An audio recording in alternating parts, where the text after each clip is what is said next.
Hello dear students. तो देखिए, last lecture में हमने हमारे chapter D block and F block के अंदर हमने डी ब्लॉक स्टार्ट किया था और उसमें हमने डी ब्लॉक में कौन कौन से आपकी एलिमेंट्स होते हैं 3D सीरीज़, 4D सीरीज़ और 5D सीरीज़, उन एलिमेंट्स के बारे में हमने देखा था। और इसके अलावा हमने आपके जो वेरिएशन होता है आपका एटॉमिक रेडियाई का left to right and top to bottom, वो भी हमने देख लिया था कि कैसे लेफ़्ट टू राइट मूव करने पर आपकी एटॉमिक रेडियाई पहले डिक्रीज होती है, उसके बाद कांस्टेंट होती है और बाद में इंक्रीज होती है। ठीक है। और टॉप टू बॉटम मूव करने पे क्या होता है? टॉप टू बॉटम मूव करने पर 3D से 4D में तो आपकी एटॉमिक साइज इंक्रीज होती है, बट 4D से 5D में लेंथन और कॉन्ट्रैक्शन की वजह से आपकी जो एटॉमिक रेडियाई है वो क्या हो जाती है? सेम हो जाती है। ठीक है, ये हमने देख लिया था। इसके अलावा हमने आयोनाइजेशन एनर्जी का ऑर्डर भी देख लिया था और साथ ही साथ हमने ये भी देखा था कि कैसे डी ब्लॉक के एलिमेंट्स आपके वेरिएबल ऑक्सीडेशन नंबर शो करते हैं। ठीक है, तो आज हम उन्हीं प्रॉपर्टीज़ को आगे बढ़ाते हैं और सबसे पहले हम पढ़ते हैं आपकी कि जो ऑक्सीडेशन स्टेट होती है, कि आपके जो डी ब्लॉक के मेटल्स होते हैं, जो एलिमेंट्स होते हैं, उनको हम ट्रांजिशन मेटल्स भी बोलते हैं। लेकिन जो जितने भी एलिमेंट्स हैं आपके डी ब्लॉक के, सभी को ट्रांजिशन एलिमेंट्स नहीं बोला जाता है। ठीक है ना। कौन कौन से वो एलिमेंट्स हैं जिनको हम ट्रांजिशन एलिमेंट नहीं बोलते हैं, उन एलिमेंट्स के बारे में हम पढ़ते हैं और ये भी देखते हैं कि क्यों उन्हें ट्रांजिशन मेटल क्यों नहीं बोला जाता है। देखिए, जो हमारी नेक्स्ट प्रॉपर्टी है वो क्या है? आपकी ट्रांजिशन मेटल। ट्रांजिशन मेटल, ठीक है। तो ये कोई पॉइंट नहीं है, टॉपिक नहीं है, ठीक है ना। ये जैसे जनरल इंफॉर्मेशन की वजह से इंफॉर्मेशन है कि क्यों हम कुछ जो एलिमेंट्स हैं उनको ट्रांजिशन मेटल बोलते हैं और बाकी को नहीं बोलते हैं। तो ठीक है ना। तो ट्रांजिशन मेटल उन एलिमेंट को बोला जाता है जिनमें एक कंडीशन फुलफिल होती है। क्या कंडीशन होती है? कि उनके n-1 डी सब शेल में आपके अनपेयर्ड इलेक्ट्रॉन होना चाहिए। क्या होना चाहिए? Unpaired electron. n-1 D subshell should have unpaired electron. या तो इनकी ग्राउंड स्टेट में या फिर इनकी एक्साइटेड स्टेट में, मतलब जो मोस्ट कॉमन ऑक्सीडेशन नंबर होता है उसमें। ठीक है ना। n-1 D subshell should have unpaired electron in ground state और most common oxidation state. Most common oxidation state, ठीक है ना। देखिए, एग्जांपल करते हैं, फिर आपको अच्छे से समझ में आएगा। स्कैंडियम की अगर हम बात करें, स्कैंडियम 21 इसका एटॉमिक नंबर, ठीक है। इसका इलेक्ट्रॉनिक कॉन्फ़िगरेशन देखें तो 3d1 4s2। इसका अगर हम ग्राउंड स्टेट में देखें तो 3d में आपके पास क्या है? एक इलेक्ट्रॉन है जो आपका अनपेयर्ड है। क्लियर है? इसका मतलब इसे हम बोलेंगे आपके ट्रांजिशन मेटल। ठीक है। ट्रांजिशन मेटल क्यों बोलते हैं? क्योंकि जो इलेक्ट्रॉन होता है अनपेयर्ड इलेक्ट्रॉन, ये ट्रांजिशन करने में काम में आ सकता है। ठीक है ना। इसीलिए हम इसे ट्रांजिशन मेटल्स भी बोलते हैं। ठीक है। दूसरा अगर हम केस देखें इसकी आयरन का देते हैं। Iron 26 3d6 4s2। क्लियर है?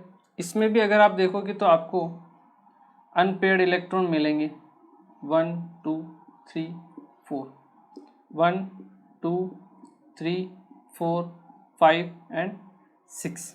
डी के अंदर आपके 4 अनपेयर्ड इलेक्ट्रॉन है, ग्राउंड स्टेट में ही है, तो आगे एक्साइटेड स्टेट में बढ़ने की जरूरत ही नहीं है। ठीक है। ग्राउंड स्टेट में मिल रहे हैं, या तो ग्राउंड में मिले या मोस्ट कॉमन में मिलते हैं, तो आपके वो ट्रांजिशन मेटल होते हैं। यहाँ पे दोनों में ग्राउंड स्टेट में मिल रहे हैं, इसका मतलब ये भी आपकी किस कैटेगरी में आएगा? ट्रांजिशन मेटल की कैटेगरी में। आगे हम देखते हैं copper, manganese, iron, cobalt, nickel, copper 29 3d10 4s1।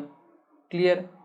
Ground state में आपके डी में आपका एक भी इलेक्ट्रॉन खाली नहीं है, सब क्या है? पेयर्ड है। क्लियर है। अब चलते हैं इसकी एक्साइटेड स्टेट में। इसकी दो एक्साइटेड स्टेट होती है, Cu प्लस और Cu2 प्लस, जो आपकी मोस्ट कॉमन होती है। ठीक है, मोस्ट कॉमन में अपने को देखना है।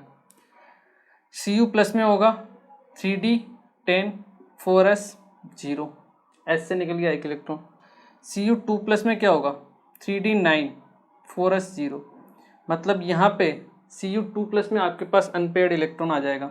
इसमें तो आपके पास कोई अनपेयर्ड इलेक्ट्रॉन नहीं है, ये तो आपका फिर से सेम हो गया 1 2 3 4 5 6 7 8 9 10। ठीक है, यहाँ पे Cu2 प्लस में यहाँ लोचा हो गया, क्या हो गया कि यहाँ पे आपके पास 9 इलेक्ट्रॉन है, 1 2 3 4 5 6 7 8 9, मतलब एक अनपेयर्ड इलेक्ट्रॉन है इसकी मोस्ट कॉमन ऑक्सीडेशन स्टेट में। इसका मतलब ये भी आपका ट्रांजिशन मेटल ही है। ठीक है, जिंक की बात करते हैं हम। किसकी? जिंक। 3d10 4s2, इसकी ग्राउंड स्टेट में अगर हम देखें इलेक्ट्रॉनिक कॉन्फ़िगरेशन, कोई भी अनपेयर्ड इलेक्ट्रॉन है? बिल्कुल नहीं है। क्यों? क्योंकि 10 इलेक्ट्रॉन है और सब के सब क्या है आपके? पेयर है। ठीक है, अब चलते हैं इसकी मोस्ट कॉमन ऑक्सीडेशन स्टेट्स में। ठीक है ना, Zn2 प्लस, केवल एक ही ये ऑक्सीडेशन स्टेट शो करता है +2। ठीक है, 3d10 4s 0, तो यहाँ पे भी आप देखोगे तो यहाँ पे भी आपको कोई भी अनपेयर्ड इलेक्ट्रॉन नहीं मिलेगा। आपके 10 इलेक्ट्रॉन जो हैं वो कंप्लीटली क्या है? पेयर्ड है। इसका मतलब जिंक जो है आपका नॉन ट्रांजिशन एलिमेंट है। क्या है? नॉन ट्रांजिशन एलिमेंट, मतलब ये ट्रांजिशन मेटल्स की कैटेगरी में नहीं आएगा। क्लियर है? समझ में आया नहीं आया? आपको देखना है जो कोई भी एलिमेंट है उसका ग्राउंड स्टेट में आप इलेक्ट्रॉनिक कॉन्फ़िगरेशन देखिए, या फिर उसकी जो मोस्ट कॉमन ऑक्सीडेशन स्टेट है उसमें उसका इलेक्ट्रॉनिक कॉन्फ़िगरेशन देखिए। अगर आपको अनपेयर्ड इलेक्ट्रॉन मिलता है तो वो जो अनपेयर्ड इलेक्ट्रॉन है वो ट्रांजिशन में काम आ सकता है, इसलिए वो ट्रांजिशन मेटल होगा। जो आपका एलिमेंट जिसकी ना तो ग्राउंड स्टेट में और ना ही एक्साइटेड स्टेट में, मोस्ट कॉमन ऑक्सीडेशन स्टेट में आपके पास अनपेयर्ड इलेक्ट्रॉन है, अनपेयर्ड इलेक्ट्रॉन है ही नहीं, तो वो आपके ट्रांजिशन में काम आ ही नहीं सकता। इसका मतलब वो क्या है? आपका नॉन ट्रांजिशन एलिमेंट्स। ठीक है, तो आपके जिंक और इसके नीचे आता है कैडमियम और उसके नीचे आता है Hg। जिंक, कैडमियम, Hg, तीन जो आपके डी ब्लॉक के एलिमेंट्स हैं वो आपके नॉन ट्रांजिशन एलिमेंट्स होते हैं। क्या होते हैं? Non transition elements. बाकी सब जितने भी एलिमेंट्स हैं आपके वो सब क्या है? ट्रांजिशन एलिमेंट्स की कैटेगरी में आते हैं। ठीक है, ट्रांजिशन एलिमेंट्स बोलो या फिर ट्रांजिशन मेटल बोलो। ठीक है, कोई दिक्कत नहीं। आया समझ में? तो आप यहाँ पॉइंट बना के लिख भी सकते हो। ठीक है ना, these are the elements, these are the metals or elements in which n-1 d subshell is incompletely filled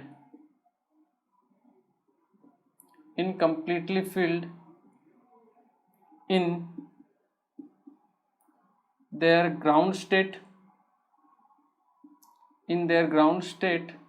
or in most common oxidation state। उन्हें ही हम क्या बोलेंगे? आपके ट्रांजिशन मेटल्स। ठीक है, second point, zinc, cadmium, Hg are not transition metals, ये आपके transition metals नहीं होते। ठीक है, थर्ड पॉइंट, इससे हम ये भी लिख सकते हैं कि ऑल ट्रांजिशन मेटल्स जितने भी इनको छोड़ के, ठीक है ना, all transition metals are in D block elements. ठीक है, लेकिन डी ब्लॉक के जितने भी एलिमेंट्स है वो सब ट्रांजिशन मेटल होते हैं, ठीक है ना। तो हम लिख सकते हैं all transition elements or transition metals are d block metals but all d block metals are not transition metals।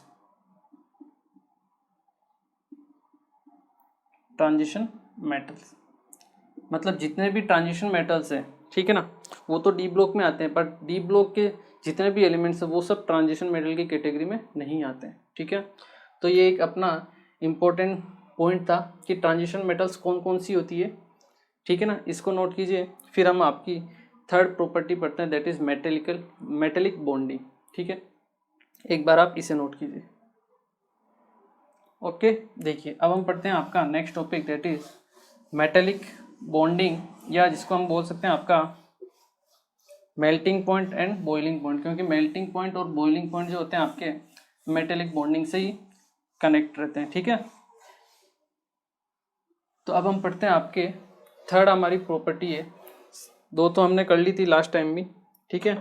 Third हमारी प्रॉपर्टी क्या रहेगी, दैट इज मेटेलिक बॉन्डिंग।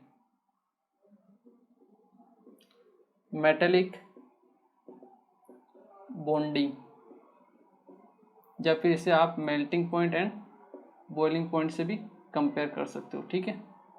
देखिए अगर डी ब्लॉक के मेटल्स की अगर मेटेलिक बॉन्डिंग देखा जाए तो वो एस ब्लॉक के मेटल से क्या होती है, ज़्यादा होती है। क्यों? क्योंकि एस ब्लॉक के जो मेटल्स होते हैं हमने पहले ही पढ़ लिया है, क्या होते हैं, एक तो सॉफ्ट होते हैं, ठीक है, ईजिली नाइफ से उनको काटा जा सकता है, ठीक है। लेकिन डी ब्लॉक के जो आपके एलिमेंट्स हैं, जो मेटल्स हैं, वो क्या होते हैं, हार्ड होते हैं, ब्रिटल होते हैं, ठीक है ना, मेलिएबल होते हैं, मतलब उनकी जो टेंडेंसी होती है, स्ट्रेंथ होती है मेटेलिक बॉन्ड की, वो क्या होती है, बहुत ज़्यादा होती है, ठीक है। तो फर्स्ट पॉइंट ही हम ये लिख सकते हैं कि आपके जो एस ब्लॉक की मेटेलिक बॉन्डिंग है, एस ब्लॉक एलिमेंट या फिर एस ब्लॉक मेटल्स की जो आपकी मेटेलिक बॉन्डिंग है,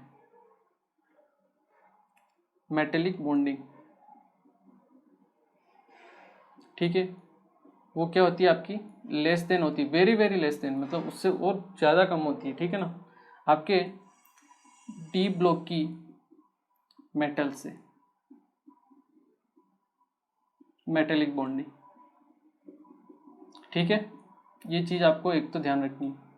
दूसरी बात, ऐसा होता क्यों, होती तो है, चलो पता पड़ी हमें, क्योंकि हम देख सकते हैं कि सोडियम को हम नाइफ से काट सकते हैं और आयरन को नाइफ से नहीं काट सकते, ठीक है, ये तो हमें पता है, देख लिया हमने।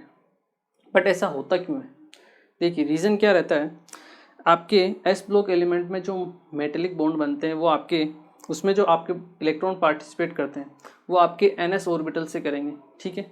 लेकिन आपके डी ब्लॉक में जो मेटल पार्टिसिपेट करेंगे, जो इलेक्ट्रॉन पार्टिसिपेट करेंगे आपके मेटेलिक बॉन्डिंग में, वो एक तो एनएस से तो करेंगे ही, इसके अलावा n-1 डी सबशेल, उससे भी इलेक्ट्रॉन पार्टिसिपेट करते हैं मेटेलिक बॉन्डिंग से, ठीक है। इसलिए नंबर ऑफ जितने बॉन्ड्स ज़्यादा बनेंगे तो बॉन्ड की स्ट्रेंथ भी क्या होगी, ज़्यादा होगी, उतने ही आपके मेटेलिक बॉन्ड क्या होंगे, स्ट्रॉन्ग होंगे। या हम कह सकते हैं कि जितने नंबर ऑफ अनपेयर्ड इलेक्ट्रॉन ज़्यादा होंगे उतने ही वो नंबर ऑफ आपके मेटेलिक बॉन्ड ज़्यादा बनाएंगे, इसका मतलब उसकी स्ट्रेंथ भी क्या होगी, ज़्यादा होगी। मेटेलिक कैरेक्टर अगर ज़्यादा हुआ तो उसके मेल्टिंग पॉइंट और बॉइलिंग पॉइंट भी क्या होंगे, आपके ज़्यादा होंगे। सिंपल रीजन है आपका, ठीक है ना। आप क्या लिख सकते हो, इन D block elements,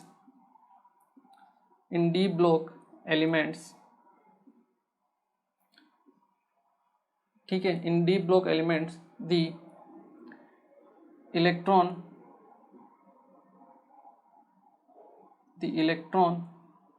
participate in bonding is from ns and n-1 d subshell, और मैं ये आपको पहले बता चुका हूँ कि NS और N-1D की जो आपकी एनर्जी डिफरेंस होता है वो क्या होता है, बहुत कम होता है, ठीक है ना। इसलिए आपके NS के साथ साथ N-1D के जो भी इलेक्ट्रॉन है वो भी आपके बॉन्डिंग में पार्टिसिपेट करने लग जाते हैं, ठीक है। In D block elements the electron participate in bonding is from NS and N-1D subshell, ठीक है। So as number of unpaired electron increases, unpaired electron increases, the tendency to form metallic bonding increases, क्योंकि जो आपके unpaired electron होंगे वही आपके bonding का formation करेंगे, ठीक है ना, बॉन्ड का फॉर्मेशन करेंगे। Tendency to form metallic bonding also increases, ठीक है। आपके देखिए स्कैंडियम होता है, ठीक है, titanium, vanadium, chromium, manganese, iron, cobalt, nickel, copper, zinc, ठीक है। इनमें अगर हम देखें इसका इलेक्ट्रॉनिक कॉन्फिगरेशन क्या होता है, 3d1 4s2, 3d2 4s2, 3d3 4s2, इसका होता है 3d5 4s1।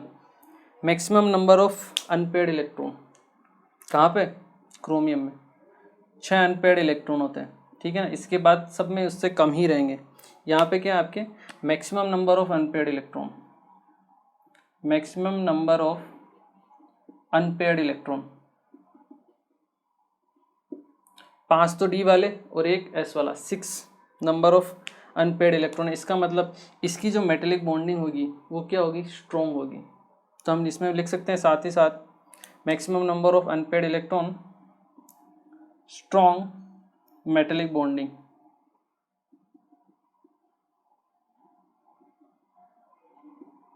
ठीक है, क्लियर है। इसीलिए एक आपका एलिमेंट होता है टंगस्टन, ठीक है ना, उसकी मेटेलिक जो बॉन्डिंग होती है वो सबसे स्ट्रॉन्ग होती है, ठीक है ना। तो ये एक इम्पोर्टेंट पॉइंट है जो आपको ध्यान रखना है, ठीक है। टंगस्टन क्योंकि इसी के नीचे आता है, क्रोमियम के नीचे मोलिब्डेनम और फिर आता है आपका टंगस्टन, ठीक है। तो आप लिख सकते हो due to this metallic bonding tungsten W, ठीक है, have very strong metallic bonding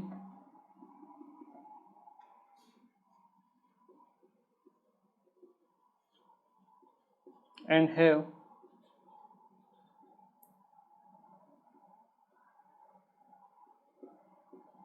highest melting point. उसका मेल्टिंग पॉइंट भी इस वजह से क्या हो जाता है आपका, बहुत ज़्यादा हो जाता है, ठीक है ना। तो ये होती है अपनी थर्ड प्रॉपर्टी जो कि मेटेलिक बॉन्डिंग है, ठीक है। इसके जरिए आप बहुत सारी प्रॉपर्टीज़ को भी बता सकते हो, जैसे आपकी एंथैल्पी ऑफ एटमाइजेशन, उसको भी आप इससे कंपेयर कर सकते हो आपकी मेटेलिक बॉन्डिंग से। एंथैल्पी ऑफ एटमाइजेशन क्या होता है कि 1 मोल एटम को आपको किस में कन्वर्ट करना है, गैस में, ठीक है।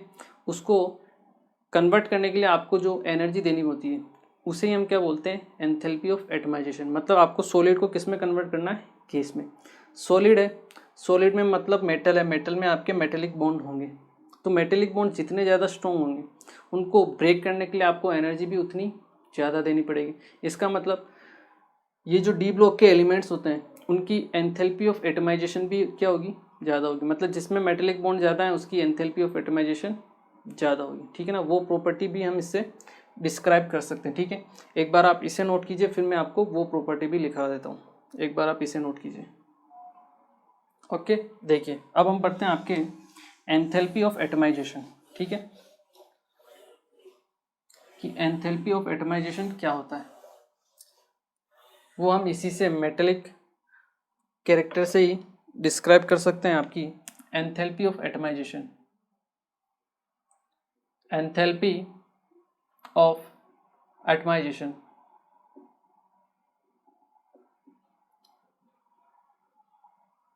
ये टर्म वैसे आप थर्मोडायनामिक्स में पढ़ते हो क्लास 11th में, ठीक है ना। इसका मतलब क्या है, आपको एम जो आपका मेटल है, ठीक है, सॉलिड, उसको आपको किस में कन्वर्ट करना है, गैस में। तो जो एनर्जी आपको देनी पड़ेगी उसे हम क्या बोलेंगे, एंथैल्पी ऑफ एटमाइजेशन, ठीक है। तो हम लिख सकते हैं इसमें the energy required to convert 1 mole of a substance, 1 mole of a substance to its gaseous state, to its gaseous ions बोल दीजिए आप, या गैसियस एटम्स, ठीक है। सॉलिड को आप में गैस में कन्वर्ट करना है, ठीक है। The energy required to convert 1 mole of a substance to its gaseous atom is known as enthalpy of atomization, enthalpy of atomization, ठीक है। अब सॉलिड है, वही मैंने जो आपको बताया, मतलब मेटेलिक बॉन्ड जितने ज़्यादा स्ट्रॉन्ग होंगे उनको ब्रेक करके उसको गैस में कन्वर्ट करना है, तो आपको उतनी ज़्यादा एनर्जी देनी पड़ेगी। मतलब जो आपके ट्रांजिशन एलिमेंट्स होते हैं, ठीक है, उनकी एंथैल्पी ऑफ एटमाइजेशन क्या होती है, बहुत ज़्यादा होती है। सो द ट्रांजिशन एलिमेंट्स, हम कह सकते हैं ट्रांजिशन मेटल्स और transition elements have high enthalpy of atomization, high enthalpy of atomization, high enthalpy of atomization, ठीक है। क्लियर है। रीजन क्या है आपका, due to strong metallic bonding. Clear है। इस टॉपिक को नोट कीजिए आप। इसके बाद हम पढ़ते हैं आपकी जो ऑक्सीडेशन स्टेट होती है, हायर ऑक्सीडेशन स्टेट, वो भी स्टेबल होती है आपके डी ब्लॉक के एलिमेंट्स की। तो उसके पीछे क्या रीज़न है, ठीक है, एक बार आप इसे नोट कीजिए। ओके, तो अब हम पढ़ते हैं आपकी stability of higher oxidation state, ठीक है ना। आपके जो एलिमेंट्स होते हैं वो हायर ऑक्सीडेशन स्टेट शो करते हैं और वो स्टेबल भी होते हैं, ठीक है ना। तो उनके पीछे रीज़न क्या है आपका, ठीक है। फोर्थ पॉइंट क्या रहेगा आपका, stability of higher oxidation state, higher oxidation state, ठीक है। अगर हम बात करें मैग्नीज की बात करते हैं, ठीक है ना, क्योंकि वो +7 ऑक्सीडेशन स्टेट शो करता है। Mn आपका मैग्नीज आपका +2 से +7 तक ऑक्सीडेशन स्टेट शो करता है, ठीक है ना। इसके बहुत सारे आपके कंपाउंड अगर आप देखोगे तो MnO4- या फिर Mn2O7 2-, ठीक है। इसके अलावा MnF4 रहता है आपका, ठीक है। इसके अलावा आप देखो Cr2O7 2-, क्रोमियम के आयन होते हैं CrO4 2-, ठीक है ना। तो होता क्या है देखिए अगर आप देखोगे हायर ऑक्सीडेशन स्टेट वाले एलिमेंट्स, तो आपको जो मेटल्स मिलेंगे वो अधिकतर या मैक्सिमम आप कहिए केवल और केवल ऑक्सीजन और फ्लोरीन के साथ ही मिलेंगे, उनके साथ ही उनकी बॉन्डिंग होती है। रीजन, एक तो दोनों की फ्लोरीन जो है सबसे हाई इलेक्ट्रोनेगेटिविटी वाला आपका एलिमेंट है, और उसके बाद नंबर आता है आपका ऑक्सीजन का, ठीक है। और इसके अलावा ऑक्सीजन की एक टेंडेंसी और होती है, वो क्या होती है, मल्टीपल बॉन्ड फॉर्म करने की, ठीक है। तो मल्टीपल बॉन्ड फॉर्म करके वो सामने वाले एलिमेंट को क्या कर देता है, स्टेबलाइज कर देता है, ठीक है। इसलिए ये जो दो प्रॉपर्टी है, इस वजह से आपके जो हायर ऑक्सीडेशन स्टेट होती है वो भी आपकी स्टेबल हो जाती है, और आपको मैक्सिमम कंपाउंड किसके साथ मिलेंगे, ऑक्सीजन और आपके फ्लोरीन के साथ ही मिलेंगे, और मैक्सिमम आपको ऑक्सीजन के साथ ही मिलेंगे, ठीक है ना। तो ये एक इम्पोर्टेंट चीज़ होती है। रीजन सेम, दो ही रीजन है आपके। फर्स्ट क्या रीजन है, एक तो फ्लोरीन की और ऑक्सीजन की हाई इलेक्ट्रोनेगेटिविटी होती है। दूसरा ऑक्सीजन की टेंडेंसी क्या होती है, डबल बॉन्ड को फॉर्म करके सामने वाले एटम को स्टेबलाइज करने की। इस वजह से आपके जो मेटल्स होते हैं इनकी हायर ऑक्सीडेशन स्टेट पे भी क्या रहते हैं, आपके स्टेबल रहते हैं। ठीक है ना, तो आप यहाँ लिख सकते हो। ठीक है ना, अगर आप रीजन लिखना चाहो, ठीक है ना, higher oxidation state elements many d block elements are stable in their higher oxidation state and they make or they form bond with oxygen and fluorine because oxygen and fluorine have very high electronegativity. ठीक है, so many d block elements are stable in their higher oxidation state and they form bond with oxygen and fluorine because oxygen and fluorine have very high electronegativity. ठीक है, second point क्या रहेगा,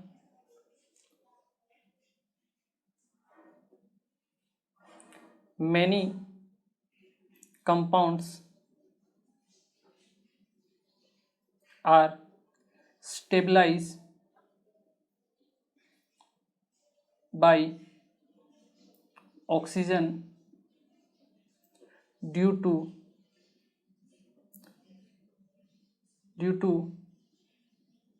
its tendency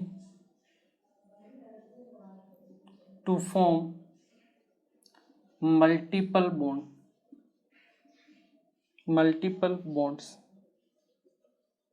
So many compounds are stabilized by oxygen due to its tendency to form multiple bonds. ठीक है, जबकि fluorine की इतनी tendency नहीं होती है मल्टीपल बॉन्ड फॉर्म करने की, इसलिए उसके कंपाउंड्स क्या आपको कम ही मिलेंगे हायर ऑक्सीडेशन स्टेट में। ठीक है ना, जैसे आप देखना चाहो MnO4 माइनस या फिर Mn2O7 2 माइनस, अगर आप देखो, ठीक है, अगर हम बात करें Mn2O7 2 माइनस, ठीक है, यहाँ पे Mn क्या है +6 में, ठीक है, 2 माइनस नहीं है। ठीक है ना, Mn2O7, ठीक है, यहाँ पे आपका +7 पे रहेगा, ऑक्सीडेशन स्टेट क्या रहेगा +7। ठीक है, यहाँ पे भी आपका +7 है, यहाँ पे आपका +4 है। ठीक है, यहाँ पे आपका +6 है और यहाँ पे भी आपका क्रोमियम का +6 है। ठीक है, Mn2O7 Mn double bond O double bond O double bond O, ठीक है, Mn double bond O double bond O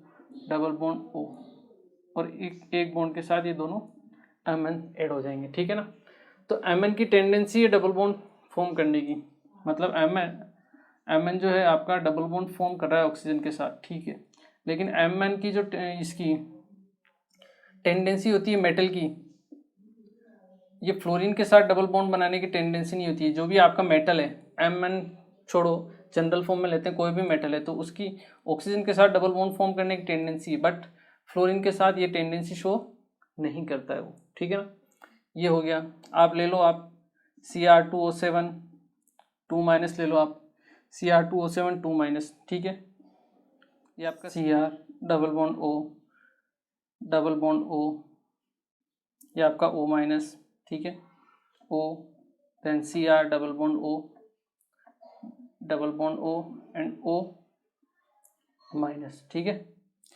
ये हो गया आपका Cr2O7। क्लियर है, तो ये टेंडेंसी होती है आपकी।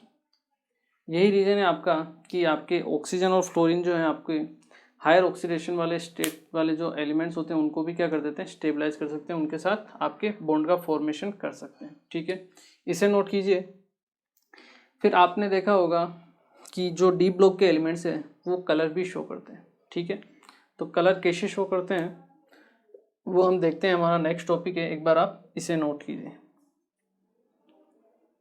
ओके, देखिए अब हमारा नेक्स्ट टॉपिक हम पढ़ते हैं आपका कलर ऑफ कंपाउंड्स। ठीक है, जो आपके डी ब्लॉक के एलिमेंट्स होते हैं और उसके जो कंपाउंड्स होते हैं वो कलर शो करते हैं। ठीक है ना, तो उनके पीछे क्या रीज़न होता है। ठीक है, तो देखिए अगर हम देखें नेक्स्ट टॉपिक हमारा that is I think 5th one है, that is colour of compounds. Colour of compounds कि क्या रीजंस होते हैं। ठीक है, देखिए जो मोस्ट ऑफ द रीजंस है आपका जो कलर शो करते हैं आपके कंपाउंड, वो होता है आपका डी ट्रांजिशन की वजह से। ठीक है, वो मैं आपको बताता हूँ क्या होता है। ठीक है ना, सो हम लिख सकते हैं most of d block metal compounds show colour due to d transition.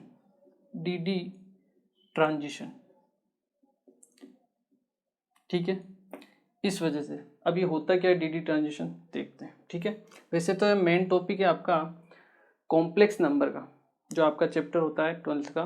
ठीक है ना, उसका मेन टॉपिक होता है ये। ठीक है ना, वहाँ हम और इसमें डिटेल में पढ़ते हैं, फिर भी मैं आपको इसका थोड़ा सा आइडिया यहाँ पे दे देता हूँ। ठीक है ना, क्योंकि हमारे यूज में आ रहा है। तो देखिए जब आपके पास कोई भी एक्सटर्नल फील्ड नहीं होता है,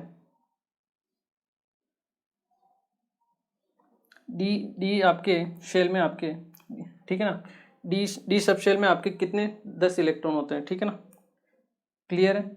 जब कोई भी आपका लिगेंड वगैरह या कोई भी मेटल इसके साथ बॉन्डिंग की प्रोसेस में पार्टिसिपेट नहीं करता है, ठीक है ना, तो ये आपके डीजेनरेट ऑर्बिटल्स होते हैं। क्या होते हैं, डीजेनरेट ऑर्बिटल्स। इनको हम क्या बोलते हैं, डीजेनरेट ऑर्बिटल्स। ठीक है, जब ये बॉन्डिंग की प्रोसेस में पार्टिसिपेट नहीं कर रहे हैं। ठीक है, लेकिन जब कोई लिगेंड आता है, मेटल आता है, इनसे बॉन्डिंग करने के लिए, ठीक है, तो होता क्या है, ये जो आपके 5 ऑर्बिटल है ना, ये पहले तो क्या है एक ही लेवल पे रहते हैं, इनका सबका एनर्जी लेवल क्या होता है, सेम। लेकिन जैसे ही इनसे कोई बॉन्डिंग बनाने के लिए आता है तो ये क्या होते हैं, आपके 2 पार्ट में ब्रेक हो जाते हैं। ठीक है, एक होता है आपका ईजी, क्या होता है, ईजी। ठीक है, इनको हम और डिटेल में आपके कॉम्प्लेक्स कंपाउंड में पढ़ेंगे। ठीक है ना, अभी केवल नाम याद रख लीजिए। तो ये आपके 2 पार्ट में स्प्लिट हो जाता है। ठीक है, इसे हम बोलते हैं T2G। ये T2G और ये आपका EG। ठीक है, मतलब एनर्जी जो हो गई क्या हो गई आपकी, अलग अलग हो गई। ठीक है, अब ये फील्ड कोई भी हो सकता है, जैसे ऑक्टाहेड्रल फील्ड हो गया या फिर आपका टेट्राहेड्रल फील्ड हो गया। ठीक है ना, किसी भी प्रेजेंस में ऐसा हो सकता है। अब मान लो होता क्या है कि जैसे आपके T2G में आपके पास एक इलेक्ट्रॉन है, अनपेयर्ड है। ठीक है, यहाँ पे कोई भी सोर्स से, किसी भी सोर्स से ये आपका इलेक्ट्रॉन एनर्जी गेन करता है। एनर्जी गेन करके ये आपका चला जाता है आपका ईजी में। कहाँ चला जाता है, ईजी में। क्लियर, ये है इसकी एक्साइटेड स्टेट। अब कोई भी इलेक्ट्रॉन जो होता है अपनी एक्साइटेड स्टेट में रहता नहीं है हमेशा। ठीक है, वो क्या करेगा, वापस ग्राउंड स्टेट में आएगा। ठीक है, तो यहाँ से तो आपकी एनर्जी जो होती है वो होती है एब्जॉर्ब। एनर्जी क्या होती है, एब्जॉर्ब। ठीक है, अब जैसे ये वापस आएगा क्या होगी, एनर्जी इमिट। बिल्कुल करेक्ट, एनर्जी इमिट होगी। एनर्जी इमिट होगी, इसका मतलब क्या है, उसके कोरस्पॉन्डिंग कोई ना कोई वेवलेंथ इमिट होगी। Wavelength emit. ठीक है, और वेवलेंथ इमिट होगी तो इसका मतलब उसके रेस्पेक्ट में कोई ना कोई कलर दिखेगा। वो कलर आपको तभी दिखेगा जब ये जो वेवलेंथ है आपकी, ये आपकी किस रेंज में हो, विजिबल रीजन की रेंज में हो, लगभग आपके 4000 से आपके 7000 एंगस्ट्रॉम के बीच में होनी चाहिए। मतलब विजिबल जो आपकी रेंज होती है उसमें होता है वेवलेंथ, तभी आपको कलर शो दिखाई देगा, अदरवाइज आपको कलर शो नहीं होगा। एनर्जी लिया, हायर स्टेट में गया, एक्साइटेड स्टेट में, दोबारा एनर्जी को क्या किया, इमिट किया, और उसके रेस्पेक्ट में कोई ना कोई वेवलेंथ इमिट होगी और उसके रेस्पेक्ट में हमें कलर शो दिखाई देगा। ठीक है ना। तो ये होता है डी ट्रांजिशन। इसमें हुआ क्या, ये भी आपका डी सबशेल था, ये डी था, ये दो पार्ट में डिवाइड हुआ, ये भी डी है और ये भी डी है। इलेक्ट्रॉन क्या है, इस डी से ऊपर वाले डी में जा रहा है। इलेक्ट्रॉन का मतलब ट्रांसफर हो रहा है यहाँ से यहाँ में। ठीक है ना। इसलिए हम इसे क्या कहते हैं, डी ट्रांजिशन। क्या बोलेंगे, डी ट्रांजिशन, क्योंकि डी से डी के अंदर ही ट्रांजिशन हो रहा है। ठीक है। ये हम और डिटेल में कॉम्प्लेक्स कंपाउंड में पढ़ते हैं। ठीक है ना। ये होता है आपका डी ट्रांजिशन, और इस वजह से आपके जो मेटल्स के जो आपके कंपाउंड्स होते हैं डी ब्लॉक के, वो क्या शो करते हैं, कलर शो करते हैं। ठीक है। इसमें कभी कभी जरूरी नहीं कि आपके ये अनपेयर्ड ही हो। ठीक है ना। कभी कभी पेयर्ड भी आपके कंपाउंड्स कलर शो करते हैं। ठीक है। उस कंडीशन में क्या होता है, तब आपको ये जो पेयरिंग एनर्जी, जो पेयर है, इसको ब्रेक करना पड़ेगा। क्या करना पड़ेगा, ब्रेक। तो हमें पेयरिंग एनर्जी एक्स्ट्रा देनी पड़ेगी, तब ये पेयर ब्रेक होगा और उसके बाद फिर वो एक्साइटेड स्टेट में जाएगा। ठीक है ना। बट जनरली आपके मोस्ट ऑफ द टाइम जो कलर शो होते हैं वो आपके अनपेयर्ड इलेक्ट्रॉन के केस में होंगे। ठीक है।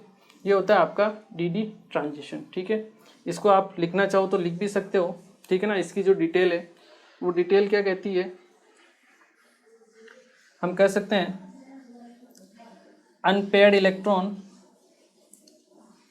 Electron takes energy. ठीक है। Takes energy and takes energy या एब्जॉर्ब एनर्जी लिख सकते हो आप इसको। क्या लिख सकते हो, absorb energy and get excited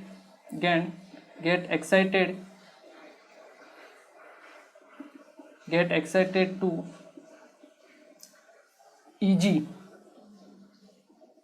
higher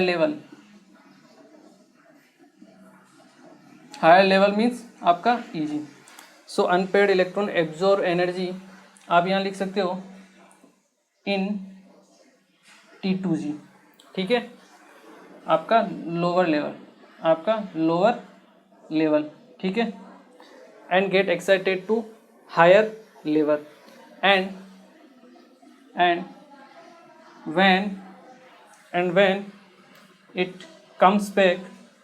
when it comes back it emits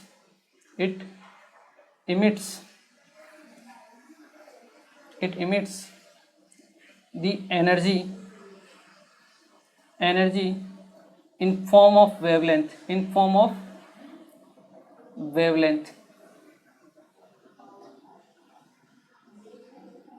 and if this wavelength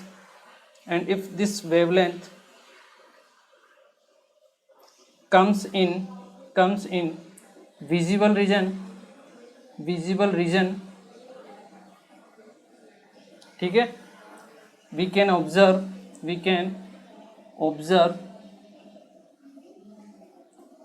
color in it। ठीक है। तो हमें आपका कलर शो होता है। ठीक है। तो ये इसका मेन रीजन होता है आपके कलर शो करने का। ठीक है ना। इसका एक कलर कॉम्प्लीमेंट्री साइकिल भी होता है, वो भी मैं आपको बता देता हूँ। ठीक है ना। यहीं पे दिखा देता हूँ,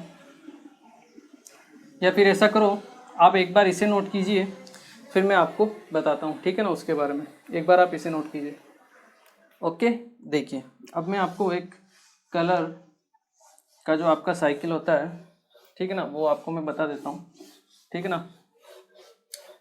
कि हम कैसे कलर भी फाइंड आउट कर सकते हैं कि आपकी जो रेडिएशन एमिट हो रही है वो कौन से कलर में लाई करेगी। ठीक है ना, या कौन सा कलर शो करेगी।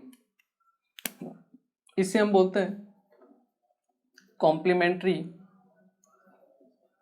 Colour cycle. ठीक है। देखिए होता कैसे है, ये आपके इस टाइप का रहेगा, ठीक है।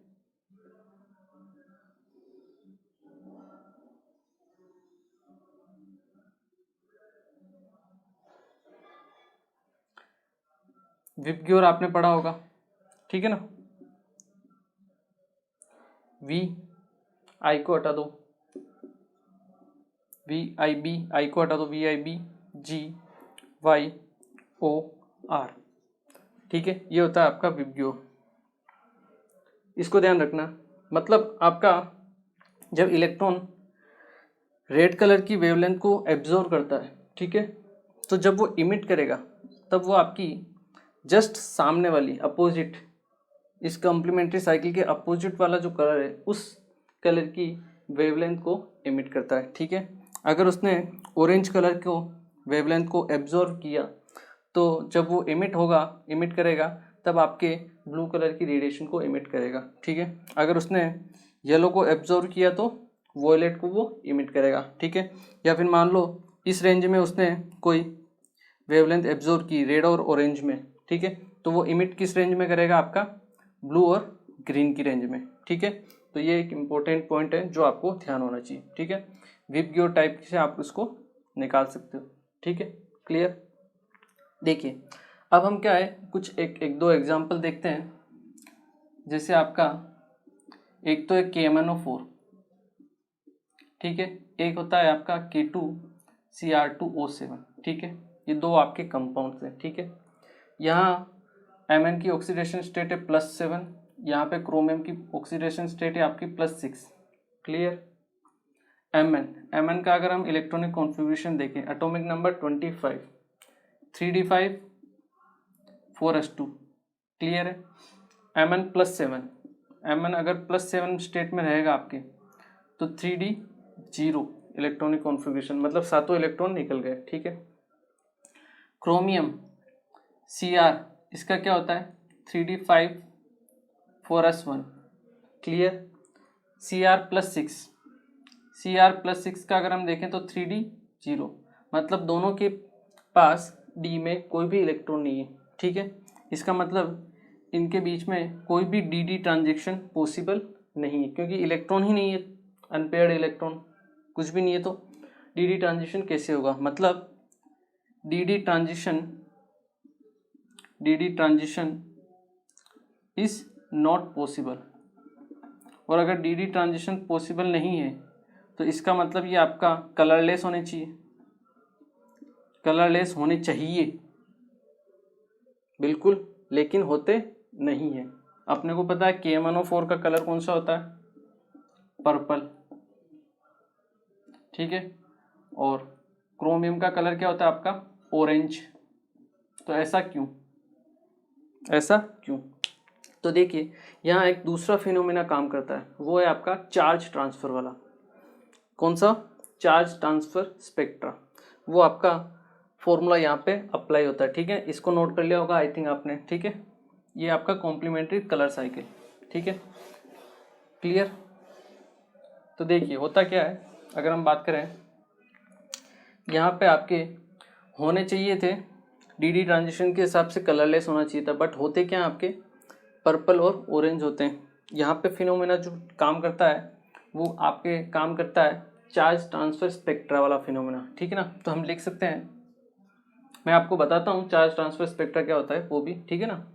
हम क्या लिख सकते हैं, इन KMnO4 and K2Cr2O7 there is no electron in excited state of no d electron, ठीक है ना। और we can say in KMnO4 and K2Cr2O7 color is shown by charge transfer spectra. Color is shown by charge transfer spectra.